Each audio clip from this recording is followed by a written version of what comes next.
Hello, my friends. This lecture is called Passion for Philosophy.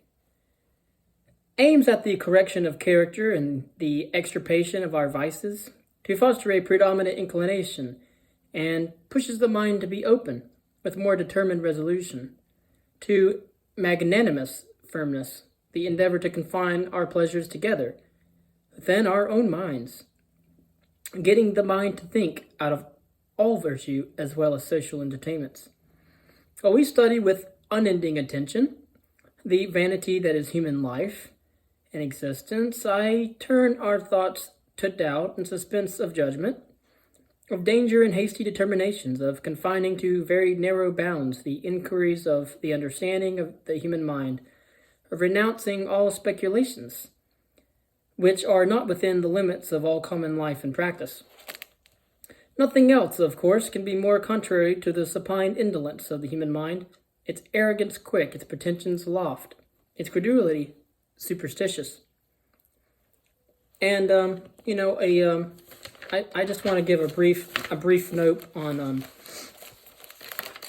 superstitions. So concepts of a god, for example, or a supreme being as a totalitarian belief that impedes individual freedom, free expression, and scientific discovery is superior to religion as an ethical code of conduct for human civilization. Humans created the ideas that helped them to understand, but their continual suppression of reason and reality created monsters that were too difficult for the weak of mind to resist. The humans created the very things that led to their destruction, yet it was their first attempts at understanding the world, and yet their imaginations left an indelible mark upon the biospheres. There's yet time to remedy, recover, and recuperate the lost connection severed by mono and polytheism between the ancient world and our own, a world where philosophy can once again flourish, where science will once more be a studied and revered discipline, where literature is the key to the problems of ethics and morality, and where transcendence can be experienced through the exercises of music, sex, and love. This is a wonderful place where humanity will not be bred on fear, prejudice, anger, and lies, but on pride, dignity, affection, and honest truth, and above all, free inquiry and correct expression of experience. This beautiful society is too often condemned by those in power, with Stone Age ideology derived from primitive peoples and ignorant cultures, eliminating the freedom of knowledge and truth.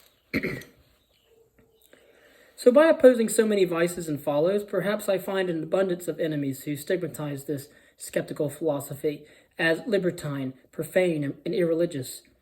I need not fear, since I limit inquiry to common applications and do not carry out my doubts so far as to destroy all action. But nature will prevail in the end, regardless of the abstract reasoning of the humans from which it created.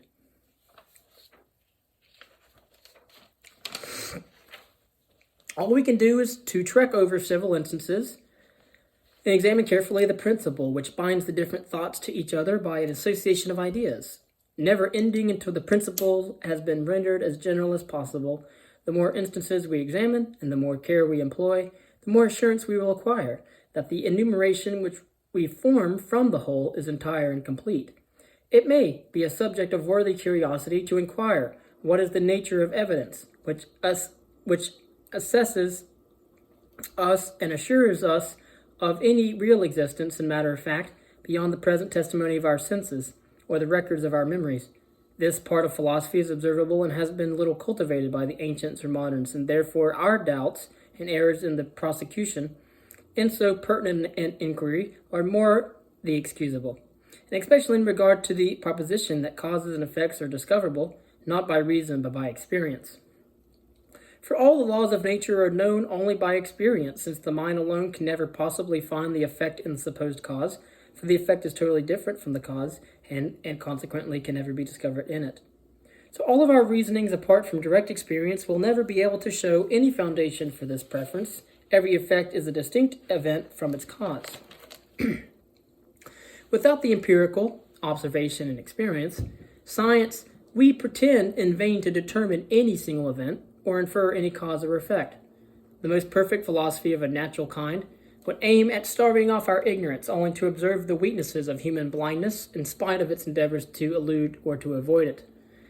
It is a law of motion discovered by experience that the force of any body in motion is in the compound ratio or proportion of its solid components and its velocity, and that a small force may remove the greatest obstacle or raise the greatest weight. For example, in geometry, we learned the application of this law by giving us just dimensions of all parts and figures, which can enter into all types of machines, both biological and electrical. But the discovery of the law itself is owing to the experience. All abstract reasonings could never lead us towards an actual knowledge of it. But what is the nature of all our reasonings concerning matter of fact, cause and effect? What is the foundation of all our reasonings and conclusions concerning that relation? Experience. What is the foundation of all conclusions from experience? And this involves an applied new question needing a more difficult solution and explication. So the best expedient to prevent confusion is to be modest in one's pretensions, to discover the difficulty ourselves. And by this means we make merit of our very ignorance. The consequence drawn by the mind is a process of thought and inference, which wants to be explained. From causes we expect similar effects, and this is the sum total of all our experimental conclusions. It is only after a long course of uniform experiments that we attain a firm reliance and security with regard to a particular event. If there be any suspicion that the course of nature may change and that the past may be no rule for the future, all experience can give rise to no inference or conclusion, and impossible implication that any arguments from experience can prove this resemblance of the past to the future. All arguments of this type are founded on the supposition of resemblance.